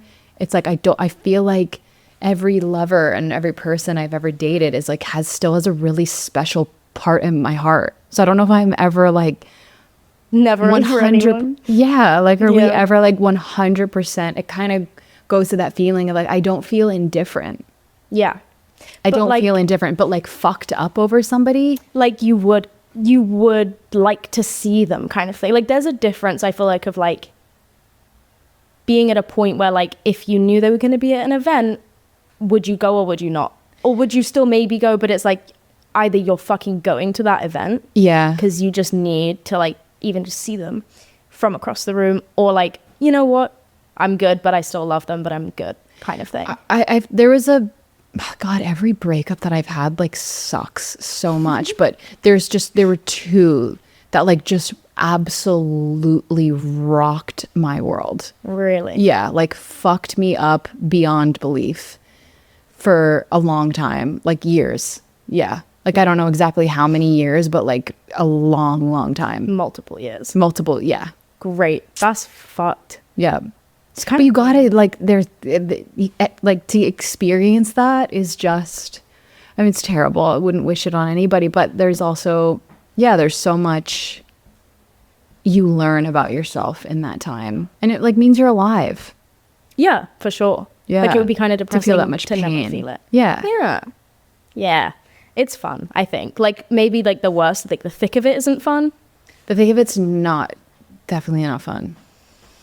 No, but it's also like I don't know, my like yearning changes on with my age a bit. Like the way that I would be like fucked up over someone when I was like 16 versus like now is like, it's still kind of like I'm gonna lose my mind vibes, but it's not, I'm just not like as in it as I used to be. And like, thank God, but also like I would not reject it, you know, like it's like totally. I kind of it feels like it's like the first cut is the deepest, you know, like it's just, and then everything kind of after that doesn't quite cut the same way. It has a different texture of pain to it, but it doesn't really ever quite cut the way that like first one really does. Yeah, for sure. It still sucks, but there's like you have different tools too, and like you know yourself differently and can get yourself through it differently, I think. Yeah. And it's also like, I think for me, like it kind of moved from like just being like in my heart to like also my brain. Like my later breakups were like, oh, now I have to reevaluate my like system of like values in a person. And like now do I have like a problem with betrayal and trust? And like, whereas when I was younger, I was just like, ow. Like it just hurt like my heart. And I was like, yeah. Whereas, you know, I feel for those little versions of us. Like I do it, like think about her, and I just am like want to wrap her up in like the biggest hug and just be like, I love you. Everything's going to be okay. Yeah. Like everything's going to be okay. And you're going to get yourself through this multiple times. Unfortunately, oh God, don't say that to her. She's fucking scream. I know, be like, this is not the first time this is going to happen. Yeah. Do you think you would have been receptive to like hearing that when you were younger? Like if you could go back and give your younger self like a hug and be like, you'll be fine, it's gonna happen loads. I don't know if I would tell her that. I think I would maybe refrain from that specific piece of information, but I would tell her how much I love her and how she's doing great, and to just take pressure off of herself. Like she doesn't have to have everything figured out. She doesn't have to have everything dialed. She doesn't need to have the answers to everything. And like, yeah, you can just, everything's gonna be okay. That's nice. You think it's true? I do. Oh, that's good. Do you? Yeah. Yeah. Still unsure. The jury's out on that one. How did you come up with the name Pretty Lonesome? Like, what does that mean to you? I don't know. I was like going back and forth with Alex Cooper to try and title it. And we were like, how to make the word like lonely or like alone, because I wanted it to like, I mean, I'm always in my car by myself, so I was like, I feel like it has to be something about like being by yourself. And then I was like, I want it to be like something to do with lonesome, but like we need to make it like prettier. And then I was like, oh wait, Pretty Lonesome, and then it just stuck. I don't know if I'm the biggest fan of the name, but I like it. Yeah, I feel like it's just, yeah, you are alone with your thoughts, but then you like let everybody else into that world in a pretty cute way. Yeah. I mean, yeah. I don't know. It's like a very unexpected like deviation for me, this whole thing. Like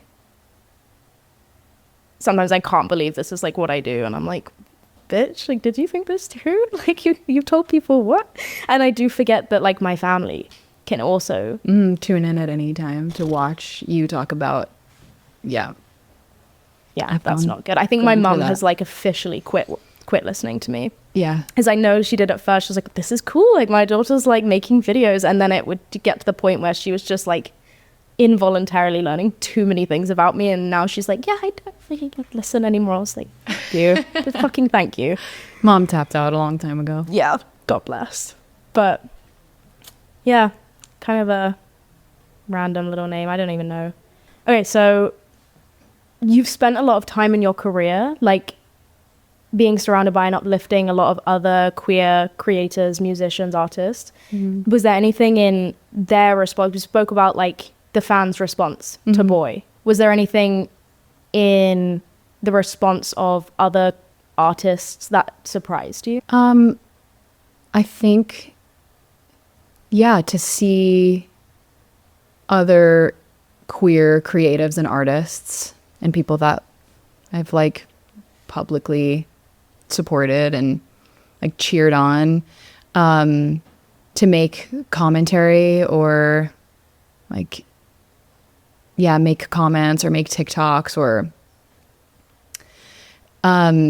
respond to it was like definitely, it felt, yeah, I was like really sharing a vulnerable moment, and it kind of felt like a dogpiling energy, and that felt surprising to me, and that felt quite shitty, and just hurt. Yeah, it was like something that definitely hurt, and I was like, oh, okay. Yeah, to receive like a lot of love, and then also to also see that was kind of felt surprising. Yeah. Not the most compassionate of things to have done, I fear. So how do you like process that experience? Like, how do you reflect on it? And like, how do you like move through it? It was definitely something I had to sit with for a little bit, but ultimately just like coming back to my own, this was such a self-reflective album, and just knowing that it's like, I created all of this. I didn't write this album for anybody else. I wrote it for myself. And that it doesn't take anything away from I'm a queer person, and like I will be for the rest of my life, no matter what. And that doesn't change anything about my identity and who I am, or, you know, what I've done or what this community means to me, and how much I've celebrated and spent, you know, a career like just wanting to uplift other people, from like my openers and festivals that I've started, and you know, initiatives to like save bars, you know, I started this like initiative to help save lesbian bars that were closing down throughout the pandemic, called Meet Her at the Bar. I didn't know that. That's cool. Thanks. Yeah, it was really, really cool and really special. And we raised a lot of money for the bars to, just go towards being able to like maintain and stay open.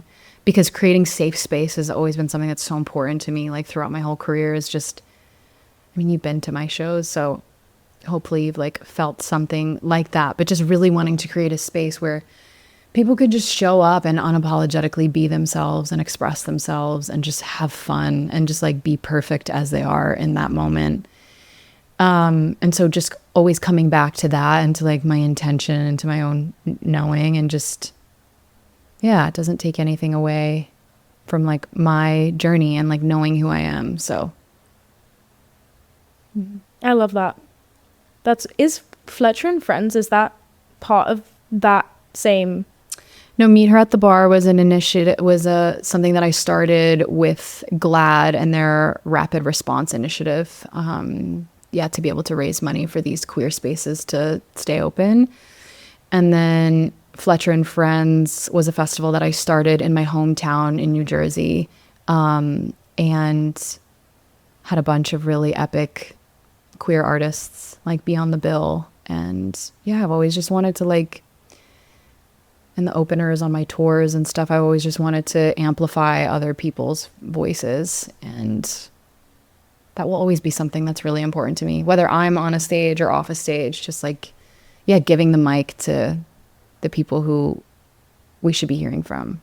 Yeah, I can imagine that's very like disheartening to like care so much about the community that you're part of, and then to do something out of just authenticity, and then to be like chastised by the people that were your peers, are your peers. Yeah, it was quite disheartening, but also knowing, you know, everybody's entitled to their just response. And I think people really took it as an opportunity to be like, I saw thousands of videos that were like, you know, forget about Fletcher, like I'll be your next favorite, like fill in the blank, or just like, cool, you know, like Fletcher's gone or Fletcher left us, but like, let me be your next favorite artist, your next favorite like queer artist. And it just felt, yeah, really shitty. Yeah. And I get it. It's like people want their representation and yeah, to like feel seen in somebody and have their love stories narrated. But there's so many, that's the coolest thing, is like to see where I started in my career and how little representation there was for like sapphic women and queer women, and to see like the world literally being dominated in the charts, like so many queer women just at the top. And it's fucking amazing. As a community who we are constantly like advocating for our equality and our rights and like to be seen and loved and accepted, for there to be so much internal judgment and hatred is like quite a hypocritical thing. Yeah. And something that I, amongst a ton of other queer people, really grapple with. Mm-hmm. And to receive that much commentary and like DMs from people, you know, who were talking about that and just messaging about that, and like, yeah, feeling really seen from that song, or just that it's like highlighted this point of contention that seems to exist, take me out of it, you know, is there. One thing I just wanted to add in the piece that I was saying about like, yeah, being in a heteronormative relationship being like a privilege, and then this other aspect of people feeling like, oh, you are contributing to this very dangerous narrative of like sexuality is a phase, or it's just until you find the right, you know, once you find the right man. And it's like, that is never been that, like, men are not for lesbians. Like, there is just, people's sexuality is not a phase. If somebody is sharing with you who they are, like, love them and accept them as that. It is not. And I said, like, my queerness is not a phase. I have a song where it's like, I told my mom it's not a phase. It's not a phase. Like, it's still not a phase. My relationships with women have been so real. And like, I don't know what my future holds and the rest of my life holds. You know, I just am like being present and honoring what's in the moment and what's in my life and what's in front of me and where my heart feels called to right now. And that's an evolution and that's a journey. But like, sexuality is not a phase. And I want to write that on a tombstone. Like, that is a hill I will die on. Yeah. And you can explore it, and it can ebb, and it can flow, and it can shift, or it doesn't at all. I like this. I'm in a new pose. I feel like I'm in just like a little kid at the doctor's office.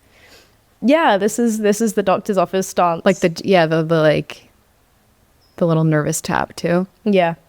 Yeah. Dentist. Yeah. Totally dentist. Yeah. You have good teeth. Thank you. You have good teeth too. Oh, thank you. I actually recently got my tooth reshaped, and I fucking hate the way that he did it. Really? It's like weirdly square. Yeah, I need to like file it down or something. You can just hit it. Yeah, you can hit it with your own file. Yeah. I have one last question for you. Okay. Actually, one last question for you. And I don't actually know what these words mean, but my friend Lauren, I don't know the context of this, but why did you take You Should Talk off Spotify? She's very upset with you. That's like so deep cut. I didn't take it off Spotify. Like, it got, so you have to pay to keep your music online. Fuck off, really? You have to pay to keep it on streaming platforms. Yeah. Like, to keep your songs, there's like, yeah, you have to. And the one for You Should Talk didn't get paid on time. Like this month? It like slipped. No, years ago. This is like, she's like referring, this was maybe like 5 years ago. And I get this question. I get this question all of the time of people being like, where's You Should Talk? Which is just a very, like, a deep cut in my discography. It just didn't get paid on time, so they took it off the platform. And so if you re-upload it, there's like a whole process you have to go through re-uploading it. But You Should Talk, justice for You Should Talk. For real. If you re-uploaded it, would it have like 2025? Yeah. Oh. Yeah, and no streams, and it's like you start over. Oh no. Okay, that's kind of crazy. So I just kind of like let her fade into the ethers, but people have not faded into the ether, apparently. So funny. Yeah. She's like a professional, like internet, like that question sleuth. shows it. Right. Yeah. Yeah. I think she still has fan pages for people, actually, which is like very admirable. Like I kind of wish I was still in those niche corners because like such a fun place to be. Like I used to be on Wattpad.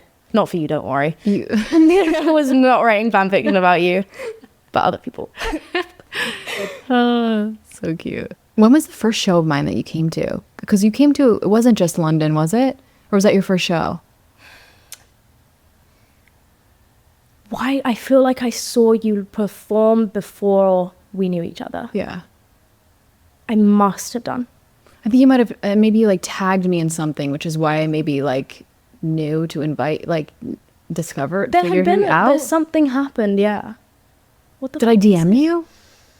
No, you know what it was? But I even feel like there was something before this. You had Instagram DM'd me about a music video. Yeah. Or Carter put us in touch. Something had happened. But I feel like I asked you to be in a video, right? Yes, but I feel like as there like was a love interest reason that you yeah. But there was like a reason I feel like that you did that. Like something happened before, or was it just like maybe Carter? I don't know. No, I feel like I don't have Wi-Fi. I feel like because I went up in our texts today. Yeah. And it already, the first time we texted, it was like, hey, it's me. Like, yeah. You had given me your number because I DM'd you about something. Yeah. I don't know. Funny. Anyway, I've known you for a very long time, and now we know each other, which is great. Stalking genuinely works, though. This is proof that stalking works. So friend to friend. Mm-hmm. How are you now that like everything is out and you've seen the response and like there's definitely been like ups and downs? I genuinely am really good. It's definitely been a season of like ups and downs and roller coasters and a lot of like processing and growth and quiet time. But yeah, I feel really good and I feel really connected to myself and I'm happy and healing and yeah, I feel really good about where I am. So all is good in the heart at the moment. And yeah, so glad I got to come and hang today and talk. Yay, I'm so happy for you. You seem happy. Thanks. Thank you so much. Yeah, I feel really good. It's definitely been like a weird journey and processing like a ton of emotion. But overall, I'm really good and I'm really happy with where I am. In terms of what I'm excited about is like, this is the first album that I've put out that I didn't immediately like jump into a tour or like wasn't on the road. Like I felt like I really just got to be present with it and just take my time with everything. So kind of just like letting it unfold and seeing where I want to be led next. But yeah, there's not anything like dramatic on the horizon, which feels like a first for me. Yeah, congrats. Yeah. That's exciting. So. You have a very like calm energy. Really? But I feel like you've always kind of you're like very like, you have like a spa voice. I get asked all the time to do, like I've gotten asked to read like meditations and stuff. Like I did it on the Calm app, like reading meditations. Wait, you did it? I did it. Nice. I did it once, but I've gotten asked to do a couple other things and that's such a compliment. Like I really appreciate it. Maybe that's what's next. Maybe you'll find me on your like, your local on my Kindle meditation app or something. But yeah, thank you so much. This was really sweet. Thank you for coming.